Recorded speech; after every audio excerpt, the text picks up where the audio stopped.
आणि आता एक महत्त्वाची ब्रेकिंग न्यूज चंद्रपुरात वंचित बहुजन आघाडीने मोठी संघटनात्मक कारवाई करत भाजपला मदत केल्याचा आरोप असलेली शहर कार्यकारिणी बरखास्त केली आहे। या कारवाईत शहराध्यक्ष स्नेहल रामटेके यांची हकालपट्टी करण्यात आली आहे। तर महापौर निवडणुकीत पक्षविरोधी भूमिका घेतल्याचा ठपका ठेवत ही कारवाई करण्यात आल्याची माहिती मिळते।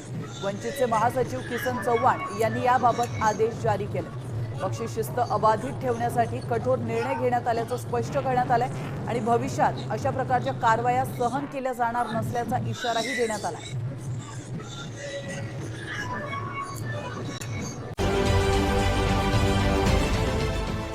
देश विदेशातील प्रत्येक घडामोडींचे लाईव्ह अपडेट मिळवण्यासाठी आता साम टीव्हीच्या सर्व सोशल मीडिया प्लॅटफॉर्मला लाईक, फॉलो आणि सबस्क्राईब करा।